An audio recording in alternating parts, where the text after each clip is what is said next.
el libro de Habacuc. Dentro de lo que Dios nos permita, usted sabe, hermano, que de un solo versículo Dios puede darnos un mensaje, ¿verdad que sí? O sea, Dios puede darnos una palabra que sea suficiente para bosquejar una predicación de un solo versículo. Pero vamos a tomar todo el libro, todo el sentir del libro, todo lo que Dios está haciendo con Habacuc, el profeta, para predicar este mensaje. O sea que vamos a estar andando los 3 capítulos de Habacuc. Eso es largo, ¿verdad, hermano? Predicar un libro entero. Pero como hoy es domingo y hoy es el día del Señor, amén. Usted vino aquí, fue a adorar al Señor. Usted no dejó una habichuela puesta en su casa, ¿verdad que no? ¿Quién dejó habichuela puesta? No dejamos habichuela puesta. Eso es malo, porque usted no sabe si el Señor nos saque de aquí a las 3 de la tarde, entonces se le queme la habichuela y le quema la casa. Entonces, cuando usted venga a la iglesia, usted no deje habichuela puesta. Usted viene para la iglesia, disculpe. Entonces, vamos a predicar la palabra. Nosotros estuvimos predicando, puede ahora hacer la función ministerial. Vamos a contratar un servidor ahí. Nada más para que esté pendiente de los abanicos. Es terrible porque yo no puedo predicar con un abanico ahí fuerte. Estuvimos predicando, ¿verdad? Terminamos la semana pasada una serie de mensajes acerca del libro de Malaquías. Y Malaquías, como decíamos, fue un profeta post-exilio, como se dice, o sea, un profeta que predicó después del cautiverio de Israel de 70 años en Babilonia. Pero, por el contrario, Habacuc es un profeta que profetizó antes del exilio, es decir, es un profeta pre-exiliado.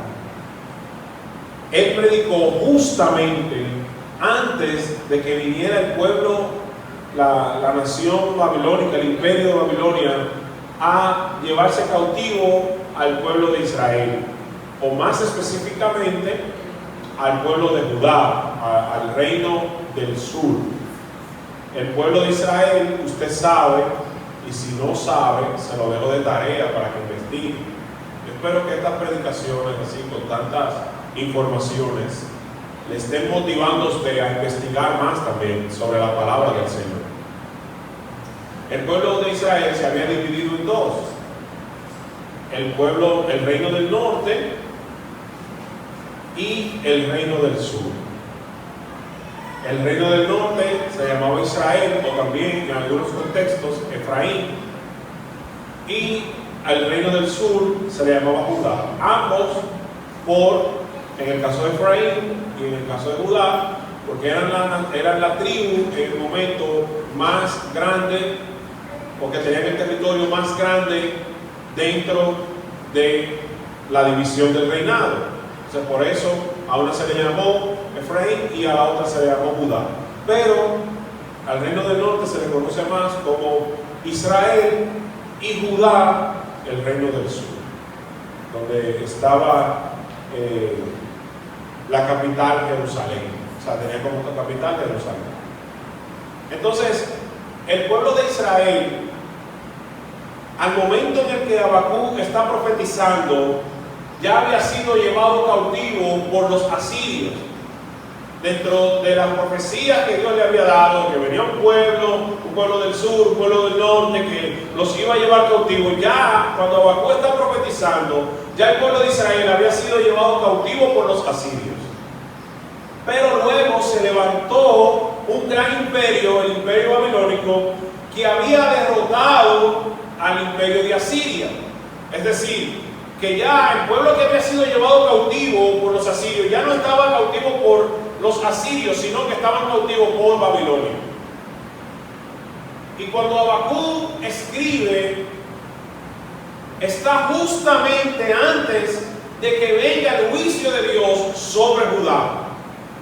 Ya había venido el juicio de Dios sobre Israel, como les digo, pero no había venido sobre Judá.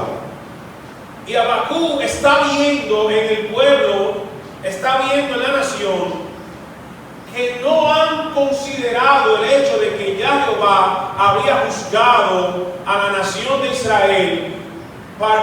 Para ellos entonces considerar su vida y ajustarse a la voluntad de Dios para que el juicio no venga también a ellos.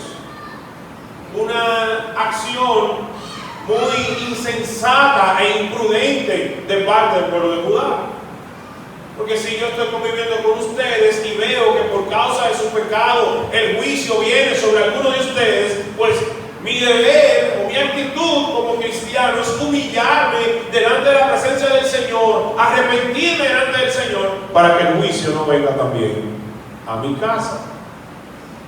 Yo citaba, ¿verdad?, un refrán esta mañana que a mí me gustó mucho de la primera vez que lo escuché y como que lo he tomado también para mi vida, que dice: si el fuego llega a tu vecino, pon tu barra en remojo.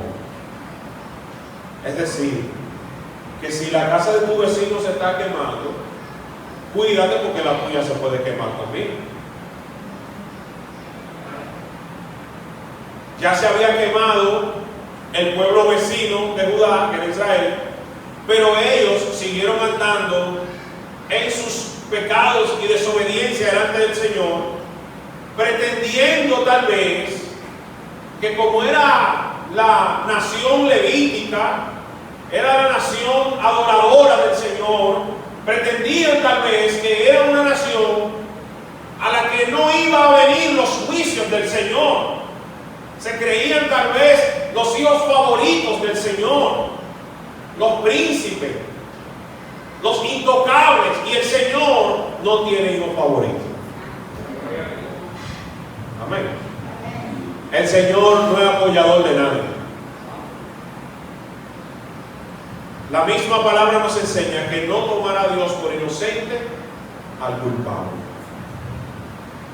Es decir, que el pueblo siguió en su desobediencia y el juicio de Dios está pronto a llegar y ellos no estaban pendientes de eso.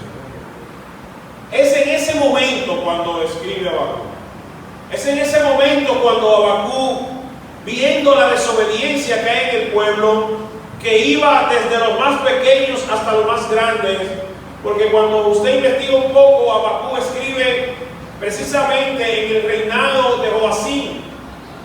Y cuando usted se va al libro de los reyes, este rey dice la palabra en el libro de Segunda de Crónicas que no hizo lo bueno delante del Señor y que no agradó al Señor el reinado de Joacim y reinó por 11 meses. No hizo lo bueno delante de Dios. Se inclinó a la adoración de ídolos, llevó al pueblo a pecar, llevó al pueblo a seguir en desobediencia. Y el pecado que había en este pueblo iba entonces desde el reinado hasta el pueblo y desde el pueblo hasta el reinado. Vamos a ver entonces, dentro de todo ese contexto, qué es lo que Dios habla con Habacuc y qué es lo que Habacuc habla con Dios.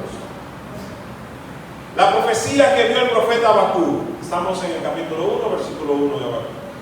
Versículo 2: ¿hasta cuándo, oh Jehová, clamaré y no oigas?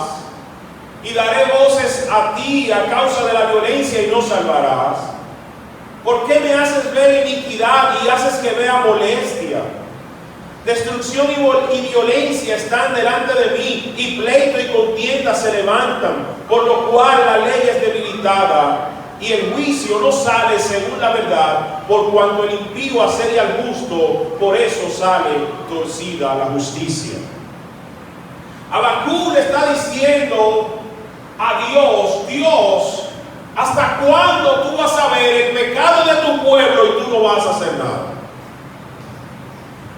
¿Hasta cuándo va a estar reinando la desobediencia en medio del pueblo? ¿Hasta cuándo yo voy a clamar a ti y tú no vas a oír? Y vas a ver la violencia que hay dentro del pueblo de Judá y tú no vas a hacer algo. Habacuc le está pidiendo a Dios que haga justicia. Le está pidiendo al Señor. ¿Está aquí conmigo usted? Amén. ¿No se durmió, no? No. ¿No tiene hambre? No. Bueno, sí, bueno que no. Bueno, sí. No es pecado tener hambre. Pero que el hambre no impide adorar a Dios. Amén. Habacuc está viendo la injusticia y dice: Señor, pero ¿cuándo es que tú vas a orar en este pueblo? Porque Habacuc sabía algo, hermano. Cuando un pueblo es dejado a sus propias riendas, nunca va a alcanzar el bien, nunca va a alcanzar la bondad de Dios y la salvación de Dios. Cuando un pueblo es dejado a su propia rienda, lo que va a encontrar es salvación. Incluso cuando usted lee el libro de Romanos, en su capítulo 1, como parte del juicio que Dios dio a la humanidad, Él dice: los dejé a su propia conciencia. Y el mismo libro, el mismo Pablo señala que ya tenían cauterizada la conciencia. Entonces imagínese usted esto: un pueblo dejado a su propia conciencia y con una conciencia cauterizada, con una conciencia inclinada al mal, como es el corazón del hombre desde el principio, un corazón inclinado hacia el mal. Entonces Habacuc lo que está pidiendo es a Dios que interceda en medio del pueblo. Porque si Dios no intercede, nosotros estamos siempre en el pecado, inclinado al mal. Amén. Si Dios no interviene en nuestras vidas, no hay forma, hermano, de que nosotros hoy estuviéramos aquí adorando el nombre del Señor. La Biblia dice que nosotros estábamos muertos en nuestros delitos y nuestros pecados. Un muerto ni oye, ni ve, ni entiende, ni siente. Entonces tuvo que venir un milagro del Señor que resucitara nuestro espíritu para escuchar la voz de Dios y atender a la salvación del Señor. Y eso es lo que Habacuc está pidiendo. Señor, interven en medio de este pueblo. Señor, que aparezca tu gloria aquí, Señor, que tu voluntad se haga aquí, Señor, ven ahora. Y el Señor a esa petición que Habacuc hace responde lo siguiente. Dice: mirad entre las naciones y ved, asombraos, porque haré una obra en vuestros días que aun cuando se os contare, no la creeréis. Yo voy a hacer algo, Habacuc. Voy a hacer algo tan grande que ustedes, aún ustedes, si se la contaran sin verla, ustedes no la hubieran creído. Si ustedes le hubieran dicho a alguien que yo voy a hacer esto, que voy a hacer, ustedes no lo hubieran creído. Y miren, mira Habacuc, ¿qué es lo que yo voy a hacer? Yo me imagino a Habacuc atento y wow, el Señor se va a glorificar. Vamos a ver a Dios glorificándose. Vamos a ver, vamos a ver. Dice: porque he aquí yo levanto a los caldeos, nación cruel y presurosa que camina por la anchura de la tierra para poseer las moradas ajenas. Formidable es y terrible. De ella misma procede su justicia y su dignidad. Sus caballos serán más ligeros que los leopardos y más feroces que lobos nocturnos. Y sus jinetes se multiplicarán. Vendrán de lejos sus jinetes y volarán como águilas que se apresuran a devorar. Toda ella vendrá a la presa. El terror va delante de ella y recogerá cautivos como arena. ¿Qué es lo que Dios está diciendo? O sea, Habacuc, tú estás clamando por justicia. Tú estás clamando para que yo haga algo en medio de este pueblo. Y te voy a explicar qué es lo que yo voy a hacer. Yo voy a levantar a los caldeos, que es la misma nación de Babilonia. Voy a levantar a los caldeos y voy a hacer que ellos vengan y los tomen cautivos. Pero los caldeos no eran cualquier nación, no eran cualquier imperio. Dice el Señor que era una nación formidable y terrible. O sea, era una nación sanguinaria. Era una nación completamente violenta y tormentosa que iba a venir a llevarlos cautivos. El Señor le está diciendo: yo voy a levantar una nación que los va a llevar cautivos, pero será una nación que va a hacer castigo sobre ustedes, que si se lo hubiesen contado antes no lo hubieran creído. esta es la respuesta del Señor al pecado del pueblo. Generación desviada de la voluntad de Dios será también una generación que verá los juicios del Señor.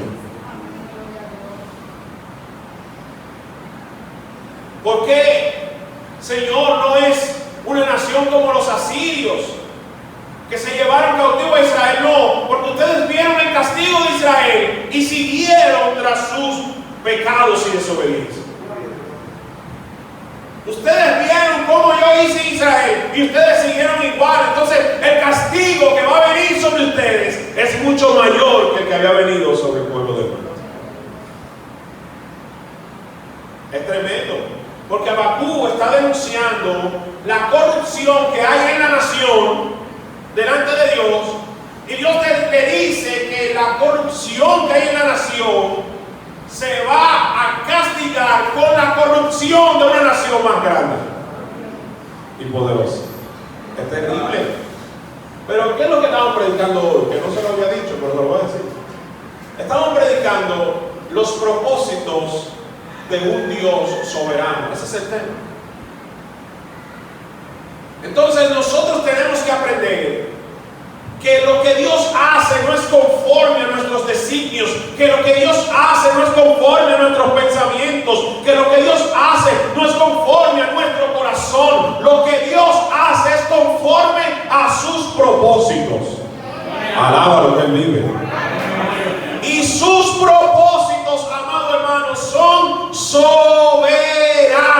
Aleluya.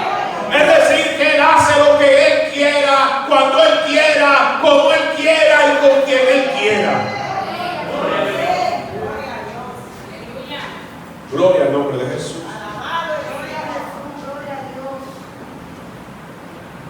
¿Cómo responde Habacuc al Señor? Le dice: ¿no eres tú desde el principio, oh Jehová Dios, santo mío? No moriremos, oh Jehová. Para juicio lo pusiste, y tú, oh roca, lo fundaste para castigar. Estamos en el versículo 13. Muy limpio eres de ojos para ver el mal, ni puedes ver el agravio. ¿Por qué ves a los menospreciadores y callas cuando destruye el impío al más justo que él? Y haces que sean los hombres como los peces del mar, como reptiles que no tienen quien los gobierne. A Habacuc no le gustó la respuesta que Dios le había dado. Es decir, Señor, yo te estoy clamando porque el pueblo necesita tu intervención, y tú lo que me estás diciendo es que tú vas a levantar a una nación más impía que el pueblo de Israel, más impía que Judá, para castigar a Judá. Es decir, tú le vas a dar victoria a una generación impía para castigarnos a nosotros. Eso es lo que Habacuc está respondiendo al Señor. Es decir, Habacuc se siente con miedo, se siente con ansiedad por cuál es el futuro del pueblo, porque no puede ver claramente los propósitos que Dios está utilizando, los propósitos que Dios está haciendo. Él no lo puede ver claramente. Dice: Señor, tú entonces nos vas a destruir. Dice en los primeros versículos de esta parte que leímos, dice: Señor, tú no nos matarás. O sea, le está recordando la promesa de que somos tu pueblo por siempre. ¿Cómo tú vas a hacer eso, Señor? Es decir, a él no le gustó la medicina que el Señor le dio a la enfermedad. A veces, la medicina que Dios tiene para tratar las enfermedades de nuestro corazón son duras, hermano. Son difíciles de tragar, pero es la medicina del Señor. Es como alguien que va donde el doctor porque tiene una pierna con problema, una pierna enferma, y va donde el doctor pensando que el doctor le va a recetar algún ungüento. Hay un Vivaporub, o el mentol del blanco ese que venden a 100 pesos, eso es buenísimo. Ese doctor me va a recetar tal vez, qué sé yo, algún masaje, alguna terapia, sabroso. Pero cuando usted llega al doctor, el doctor le dice: mira, la solución es cortarte la pierna. Algunos hasta le da comezón cuando oyen una cosa así. La solución es cortarte la pierna. Porque ya esa pierna tiene, qué sé yo, está podrida y hay que cortarla porque si no te vas a morir. La infección te va a subir el corazón y te vas a morir. Esa es la medicina del doctor. Tú puedes salir de allí, tú puedes buscar otro médico, tú puedes ir a la farmacia a comprarte un mentol y ponértelo, pero no se te va a sanar la pierna. Porque esa no es la solución. Entonces, de parte de Dios, no hay otro doctor a quien visitar. Lo que Dios ha dicho es la medicina que nosotros necesitamos para ser sanados. La voluntad de Dios es la que necesitamos en nuestra vida. La voluntad de Dios, amado hermano, siempre será la mejor para nuestra vida. Siempre. No importa cuán bonito tú veas tus deseos, los deseos de Dios son mejor para ti. Siempre serán lo mejor. A veces uno puede desear, incluso como decía esta mañana, tú puedes desear un Mercedes-Benz. Tomo ese ejemplo porque un Mercedes-Benz es una marca de carro. No cualquiera tiene un Mercedes. Dice, yo quiero un Mercedes. Pero el Señor tiene para ti un Toyota Corolla del 96.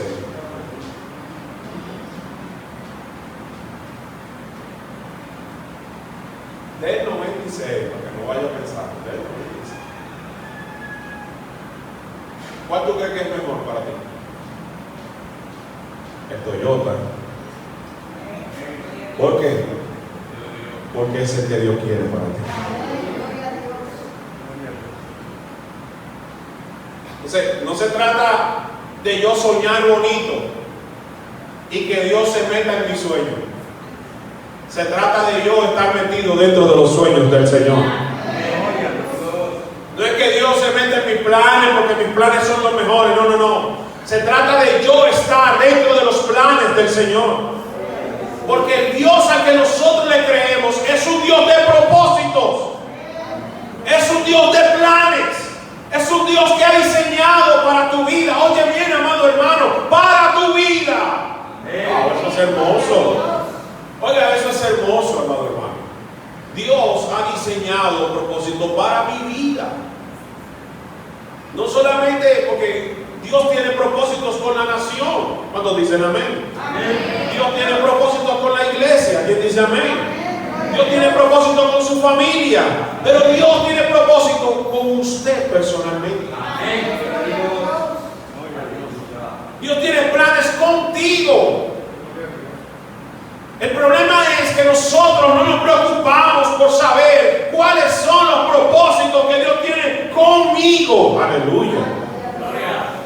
No nos dejamos guiar del Señor, porque a veces no nos gusta la medicina, no nos gusta el propósito, no nos gusta la manera en la que Dios nos va a llevar a cumplir el propósito. No siempre es color de rosa, no siempre es bonito. ¿Cuántas formas tenía el Señor de llevar a José al palacio? Bueno, 1000 maneras. Pero ¿saben cómo lo llevó? Que su hermano lo vendieron, que lo tiraran en un foso, que lo vendieran como esclavo, que allá lo metieran preso, que la mujer de Potifar lo acusara de querer violarla. Todo eso para después estar en el palacio y poder alimentar al pueblo del Señor. Los propósitos de Dios no siempre son como nosotros querramos, pero son los mejores. Amén. Y ten en cuenta algo, que si tú no estás conforme a los propósitos de Dios, solamente te vas a ver nadando en contra de la corriente, porque el propósito de Dios no se va a dejar de cumplir por ti.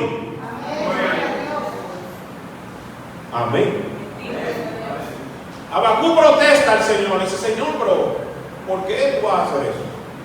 Entonces en el capítulo 2 el Señor le responde a Habacuc. Me gusta el versículo 1 que dice: sobre mi guarda estaré y sobre la fortaleza firmaré el pie, y velaré para ver lo que se me dirá y qué he de responder con tocante a mi queja. Es decir, yo voy a estar aquí, Habacuc habló al Señor y parece que el Señor no le respondió de una vez. Pues digo, yo voy a estar en guardia, yo voy a estar atento a ver qué es lo que el Señor me va a decir, porque yo sé que ese no es el final de la película. Yo sé que debe haber alguna segunda parte, porque esto no debe acabar con que los babilonios invadieron a Israel y lo derrotaron y lo destruyeron y ya y todo quedó allí. Algo debe haber más de ahí. El Señor le responde dentro de algunas cosas con 5 ayes que hay en la parte B del capítulo 2, desde el versículo 6 en adelante, que responden al juicio entonces que Dios va a traer contra los babilonios. Oiga bien, Habacuc reclama el pecado del pueblo. Dios le dice, voy a traer a los babilonios para destruirlos, pero también Dios le dice, después yo voy a destruir a la nación de Babilonia. ¿Por qué? Porque hay maldad en sus corazones. Y vea uno de los ayes que el Señor le dice a la nación de Babilonia. Versículo 9. Dice, ay del que codicia injusta ganancia para su casa, para poner en alto su nido, para escaparse del poder del mal. Tomaste consejo vergonzoso para tu casa y asolaste muchos pueblos y has pecado contra tu vida.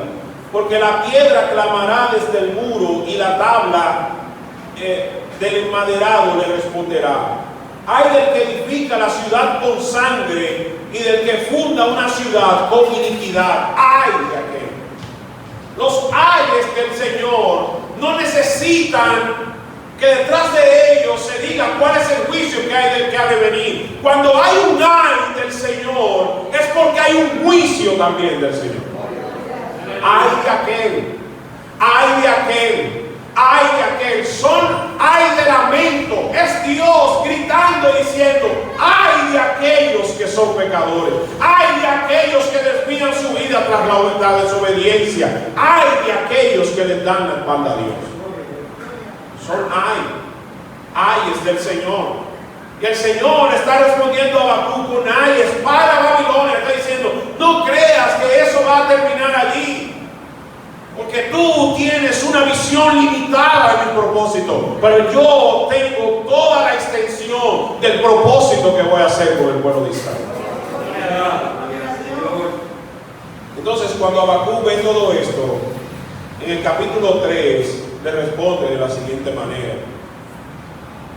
Versículo 2 dice, oh Jehová, he oído tu palabra y temí. Oh Jehová, aviva tu obra en medio de los tiempos, y en medio de los tiempos hazla conocer.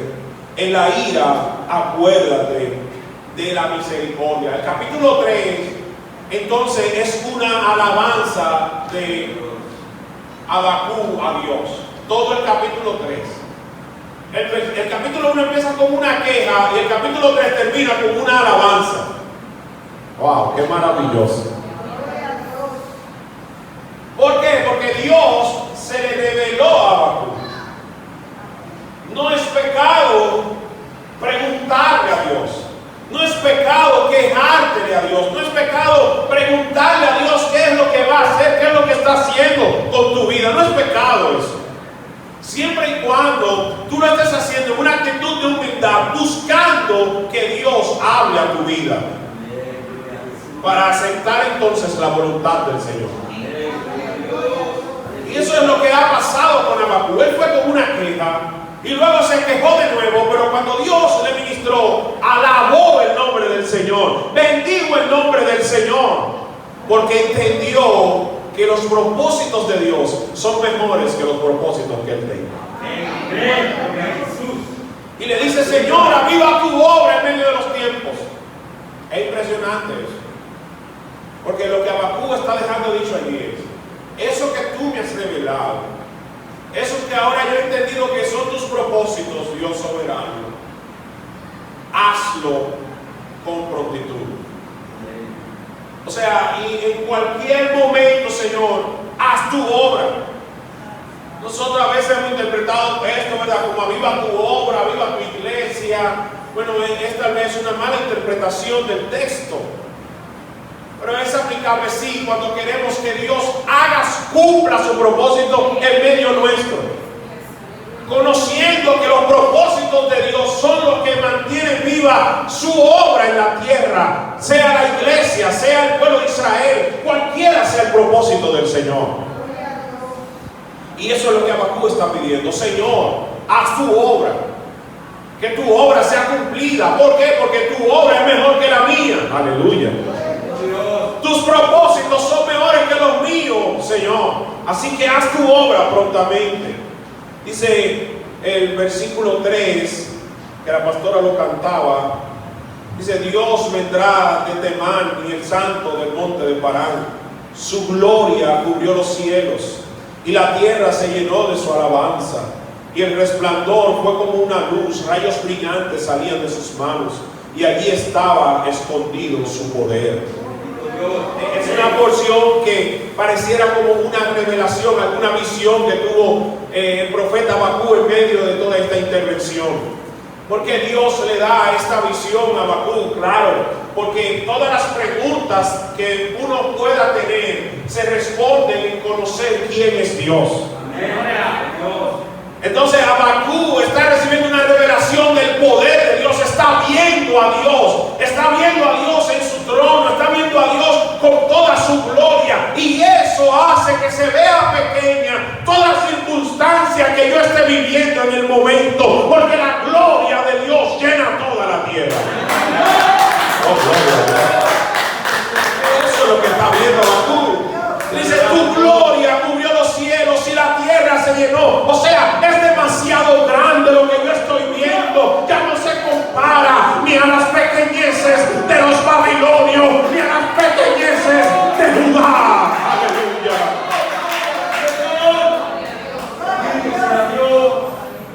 Alabado sea Dios. Veamos entonces qué dice el versículo 16 en adelante. Dice: oí y se conmovieron mis entrañas, a la voz temblaron mis labios, pudrición entró en mis huesos y dentro de mí me estremecí. La voz de Dios causa eso. Si bien estaré quieto en el día de la angustia. ¿Qué pasó? ¿Qué pasó en tu vida? Porque hace unos minutos estábamos hablando de que tú estabas demasiado ansioso, demasiado preocupado por lo que había de pasar el día en que vengan los babilonios. Y ahora él dice: si bien estaré quieto en el día de la angustia, cuando suba al pueblo el que lo invadirá con sus tropas. Hay una quietud. ¿Pero qué da esa quietud, Habacuc? La revelación de Dios. La revelación de quién es Dios. La revelación del poder de Dios, la revelación de los propósitos de Dios. Se vea este texto del versículo 17 en adelante, que tanto lo hemos usado, pero cuando lo vemos así, dentro de todo este plano que hemos hablado, Dios habla mejor a nuestra vida. Dice: aunque la higuera no florezca, ni en las vides haya frutos, aunque falte el producto del olivo, y los labrados no den mantenimiento, y las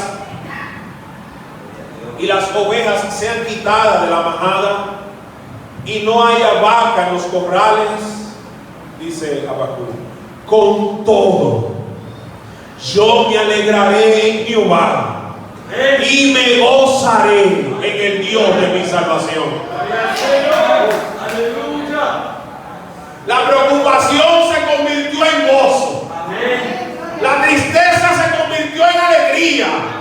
La queja se convirtió en alabanza. Bendito sea el nombre del Señor. Aunque vengan, aunque destruyan, aunque se lleven todo, aleluya, con todo yo alabaré al Señor. Con todo yo me gozaré en el Dios de mi fortaleza. Esa es la actitud del cristiano, hermano. Amado hermano, esa es la actitud que nosotros debemos tener. A veces yo he visto a algunos hermanos en mi experiencia con ustedes como pastores, que son tremendos hermanos, adoran al Señor, sirven al Señor, son fieles al Señor, pero cuando atraviesan una dificultad se vuelven un guiñapo, hermano. Ay, cuando le diagnostican alguna enfermedad, no quieren ni alabar a Dios, no quieren ni venir a la iglesia. emergencia.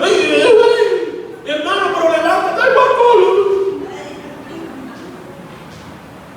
Ay, cuando están en una crisis económica, no, hermano.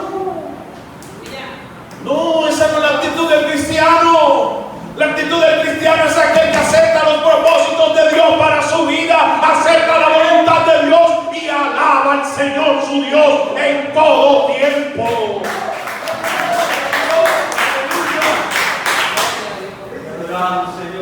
Al final dice, Jehová el Señor es mi fortaleza. ¿Cuántos del Señor es su fortaleza? Y el Señor hace mis pies como de siervas y en las alturas me hace andar.